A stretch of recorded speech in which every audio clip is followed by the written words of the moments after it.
So just a disclaimer, everybody. Here is my Zoom recorder. I'm having to record everything, all the audio on this now, because I bought two mics from China, so I could be able to record while I were on my push bike. I went out and did some recording this morning in Wakkanai, early doors. I thought I'll get ahead of it. I were out at 5 filming some stuff. I checked it before I packed up and it doesn't work, so you might not get any on the bike audio today. I'll just mix it in with some music. Now I'm leaving now. I've just packed my bike up, my bike's ready to go, and I stayed here last night, Hotel Moshiripa Hotel Moshiripa in Wakkanai. I was so tired last night. I came in, I showered, cleaned my teeth, passed out about 9 o'clock, woke up at 3:30, so I'd had me 6 hours, which is normally the case, is what I usually get.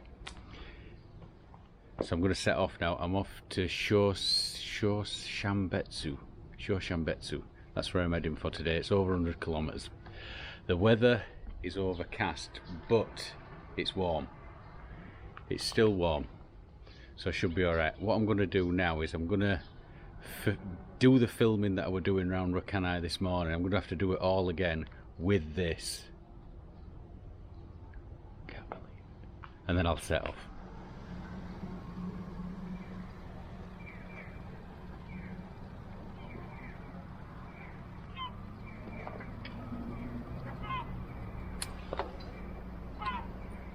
This is where I started my filming this morning, in Wakkanai train station. This is the furthest north you can possibly get in Japan on train.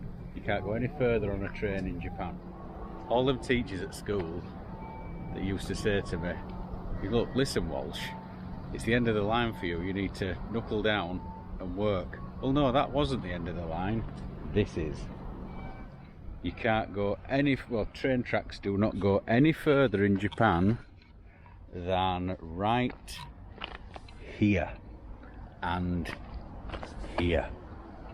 There are no train tracks further north than there. And these train lines run straight into the station. If we go through, I'll go in a minute. But they run right through the station,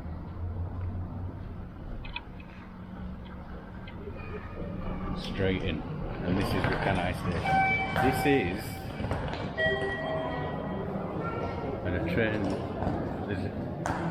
there's actually a train at the station which leaves at 10:28, so it's about to leave now. It's about to leave now, and you can see this timetable is not as busy as what you get in Tokyo. So so we're at 10:28 now, and the last train that left at 6:46. 3 trains. You're usually getting 3 trains from my station at 5 o'clock in the morning.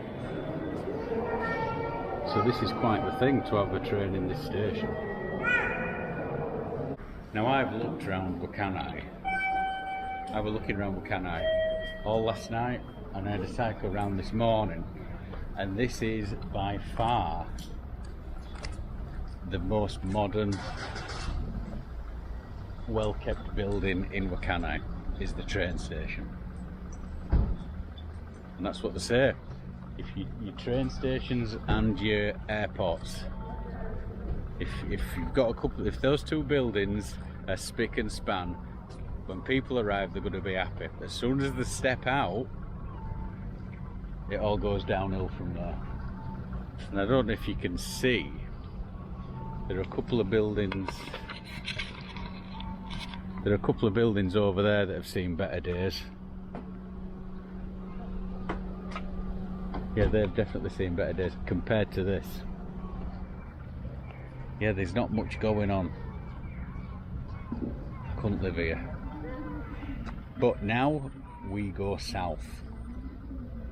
I've got to get on road now and go south. So I am setting off now at 10:30 from Wakkanai city. All my direction in the next 300 mile will be due south. So hopefully it'll start getting warmer. Bye bye Wakkanai city, you were welcomingly boring. It's just what I needed. See on my left. Unfortunately the wind's blowing south right in my face, but you can't have it all. It's flat though, so I should be alright. We are 11 kilometres outside of Wakkanai, which is behind me there on that road. In front of me there, because you can see we're on the route 106. I'm 4 kilometres from Bike-Wakkanai, 57 from Teshio, which is my halfway point today. And that is the first sign that I've come across heading south that hasn't got Russian on. It's only in Japanese and English. So this is how far the Russians make it in Japan. Anyway, I've got 4 kilometres to Bike-Wakkanai. That's where I'm going to stop.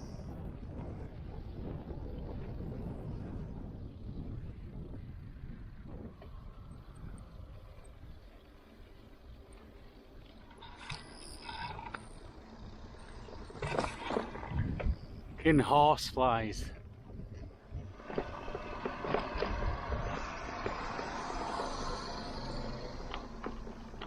I've just pulled up in Bike-Wakkanai station. Opened in on June 25th, 1924, and it is completely made of wood. I mean, I know that white face here doesn't look wooden, but it's all completely made of wood. And it is completely unstaffed. There is nobody here to collect your tickets. So they rely on you being honest, which is the norm in Japan.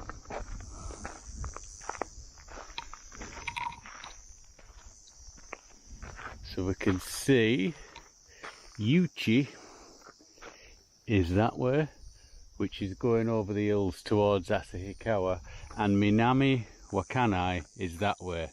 Minami is south in Japanese, so South Wakkanai. And looking at the map that I was looking at in Wakkanai, this is this is the third stop on the route. And look at the front of it.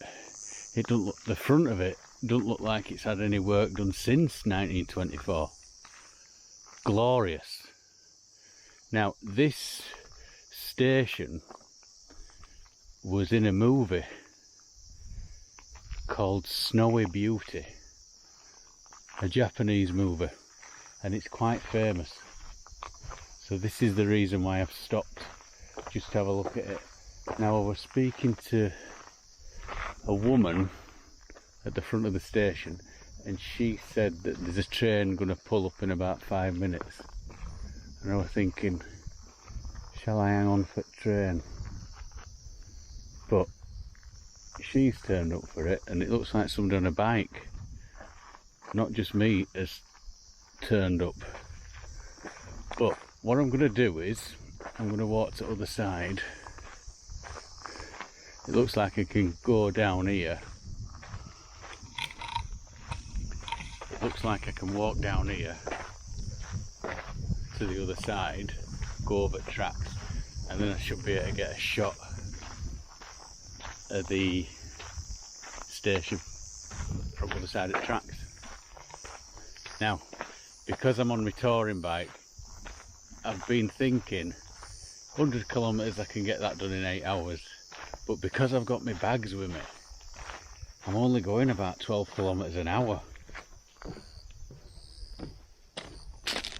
And I'm on a pretty flat road, but the wind is in my face, so I think that's what's slowing me. But if I keep up this pace, I'm not going to get to my campsite until about 9 o'clock at night. I don't want to be doing that.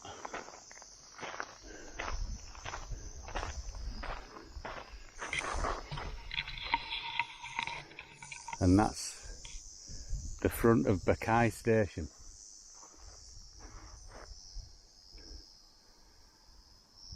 Completely made of, the roof is made of wood, but I think the rest of it is. And we're surrounded by pine forests. And it says in the guidebook, if you're planning to come and see it in the winter,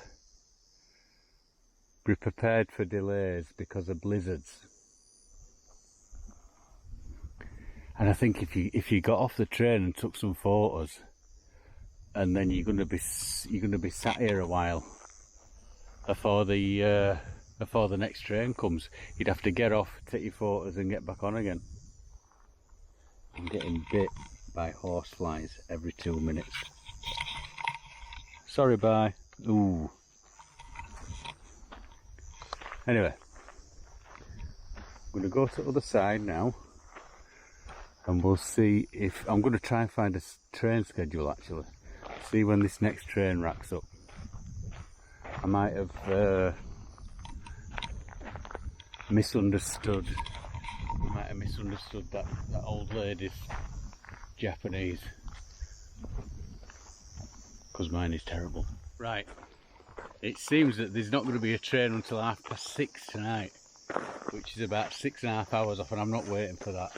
Let's see if we can get inside. This sign is made from shells. I've crushed some shells up and turned it into the sign. See, Bike-Wakkanai.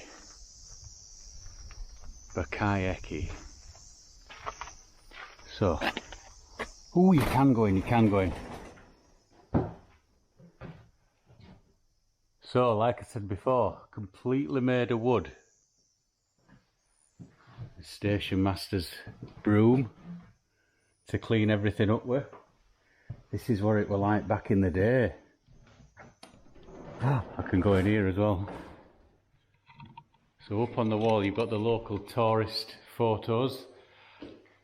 I've never seen one of them trains in Japan, but you're likely to be paying for it. That is Rishirian, that's the view from Ribbon. I were at the top of that mountain the other day. There's the Soya Hills, which I cycled through on my first day. It wasn't that nice, what weather. And that's what Rishiri Mountain looks like when there's no cloud. And there's just a general Hokkaido JR line poster. And it doesn't matter where you go in Japan, even somewhere as nice as this place, there are always knobheads. And there's a fucking motley crew. 300,000 yen if you catch them. 2 grand.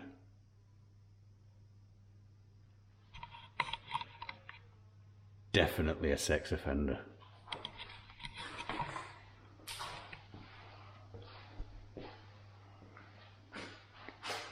Okay, it's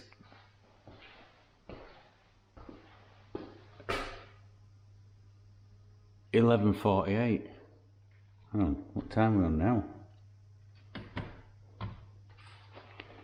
11:48 is the next train. We missed it. It's 12:10. So the next one is 6:20. The next train is 6:20. And I have to be somewhere else. So I'll leave it as I found it. Look at it.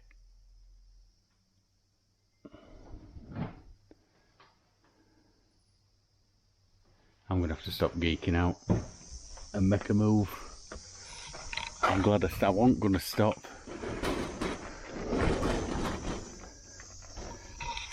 I was thinking twice about stopping. I'm glad I've stopped though. Konnichiwa. I'm glad I stopped though. So she obviously said I've missed it by 5 minutes instead of there's the next one in 5 minutes. But I got the 5 minutes. So my Japanese is getting a little bit better. Well, not much. I've just stopped at this observation point here, just to show you. So behind me, up there is Wakkanai, and I've travelled all the way down the coast here with nothing but this mountain. At the other side of the mountain is Route 40.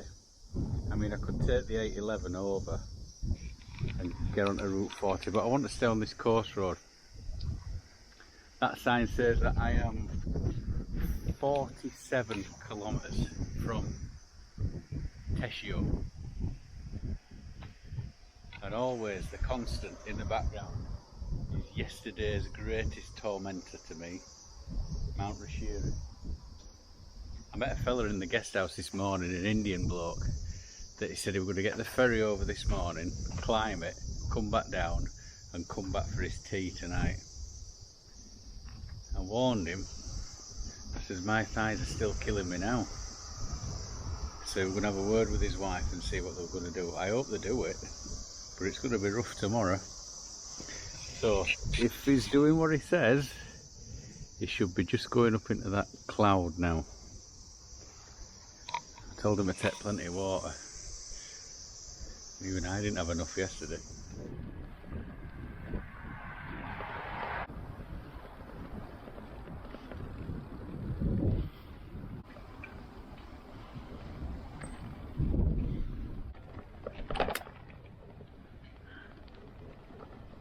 The 45th parallel. This thing behind me here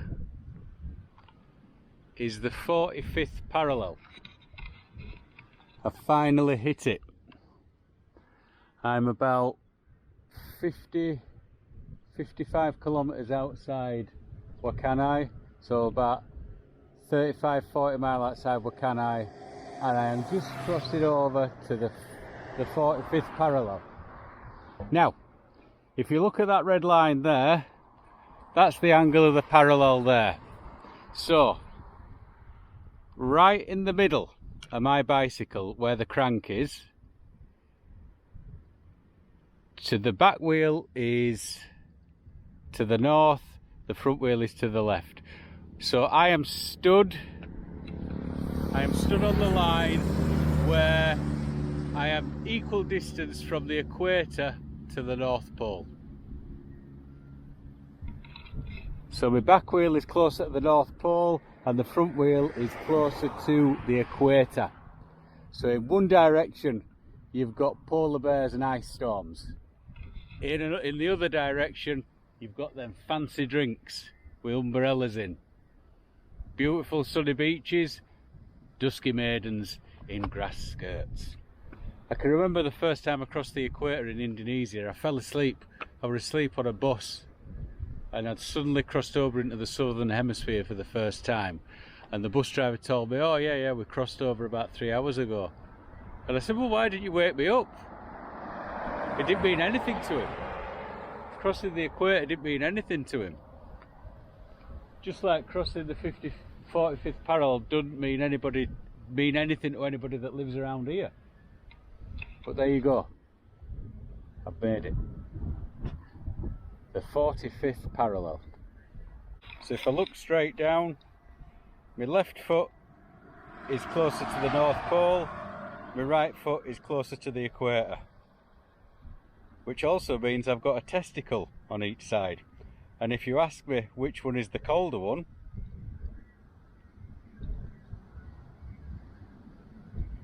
I would have to say it's the lower one. That's a bit rude. Only for the over 18 audience. There's a rest stop here. Toilets. I'm going to fill up some water and get across.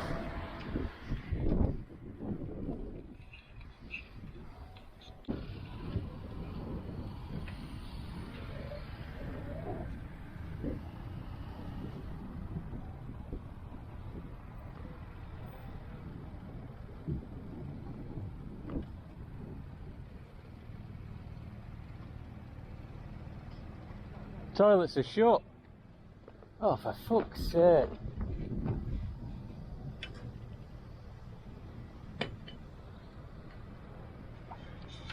I need some water. I need some agua. Shit.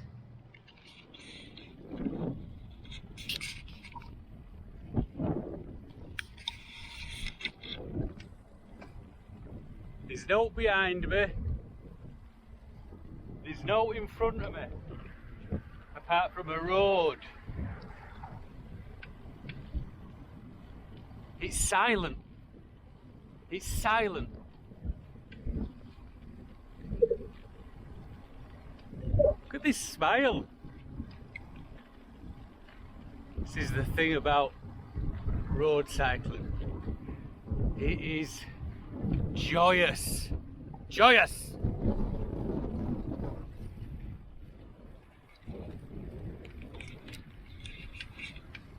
I got asked a question yesterday. Somebody said, why are you cycling down west coast of Hokkaido and not the east? And I said, sunsets. Now I've got 18 kilometers before I'm in Shosanbetsu.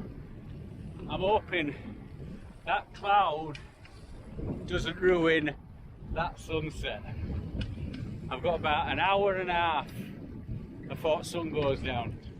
I'm seeing this place properly for the first time. I got in about 7:30 last night. I did get the tent up before it got dark, but it was dusk. So I'm just sat here at 7 o'clock.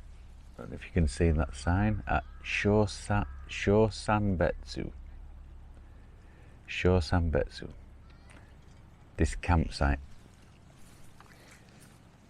Now down there is where you go if you've got a car. So there's some sinks and stuff over there to wash your stuff. There's the toilet. And that's the view I've woke up to today. Right off in the distance, as far as you can see, that's where I cycled from and then some yesterday. I can't see Mount Rishiri or Rishiri Island because it's lost in the clouds. Those fishing boats went out this morning at about 4 o'clock. They're now coming in with a catch. I think I'm going to go try and get some breakfast. Go get some sushi. If that's the fish coming in now, it'll be as fresh as you like. But last night, 112 kilometres, sweating. I thought, oh God, it's because this is a municipal campsite and you don't have to pay for it. There's loads of these around Japan.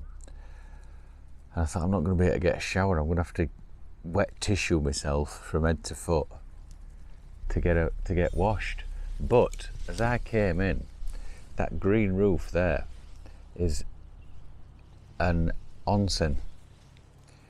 Now because there's so much volcanic activity around here in Hokkaido, the earth's crust is cracked, so they can divert, the Mother Nature sends up water from the depths that is red hot.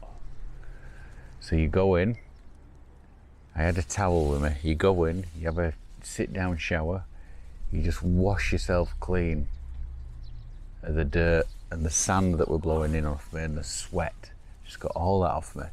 And then you go sit in a red hot bath, an actual red hot bath. I were in there for about half an hour and it just eased all the pain away. Although the pain in my thighs is back today. It's not from the cycling, it's from climbing that mountain, Mount Rishiri. A few days back, still hurt now. But anybody that's coming this far up in Japan, you should come here because it's every Yorkshireman's favourite price. Free. And nobody can argue with free. Although you do have to pay for the bath. The bath was 500 yen. 500 yen, it's £3. Can't complain at that. So, I'm back on the road today down to Rumoi, which is that way behind me. So I'm going to go now and get myself some breakfast. Well, I'm going to cycle and see what I see on the road and then stop off somewhere where I fancy having breakfast. But look at that. Shosanbetsu, everybody. Glorious. Glorious.